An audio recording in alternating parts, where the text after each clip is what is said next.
Owen had always struggled with anger issues. As a child, he would fly into rages at the smallest provocation, and even as an adult, he found himself struggling to control his temper. It had caused problems in his personal relationships and at work, and he knew that he needed to find a way to let go of his anger before it consumed him completely. One day, while meditating, John found himself transported back to his childhood home. He walked through the familiar rooms, feeling both comforted and overwhelmed by the memories flooding back. As he approached the door to his childhood bedroom, he hesitated. This was the place where his anger had festered, where he had felt most alone and misunderstood.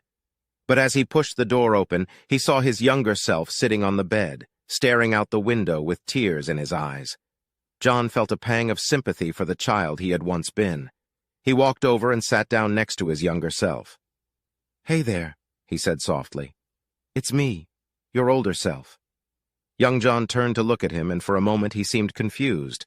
But then he smiled hesitantly, recognizing the features of his own face in the older man sitting next to him. "Wow," he said.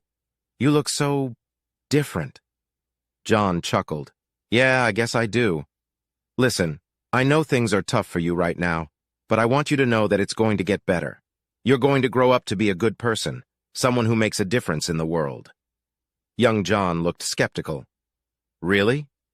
John nodded. "Really. But you need to learn to control your anger. It's okay to feel angry sometimes, but you can't let it take over your life.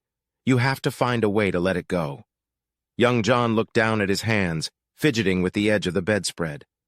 "I don't know how," he said quietly. John took a deep breath.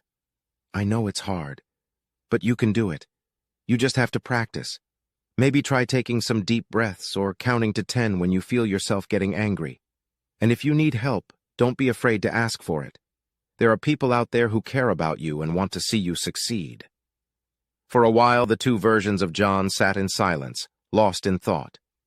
John felt a sense of peace settling over him, a feeling of release from the burden of his anger. He knew that he would still have to work on it in the future, but for now, he felt a sense of hope. As he opened his eyes and returned to the present, John felt changed somehow. He knew that he had a long road ahead,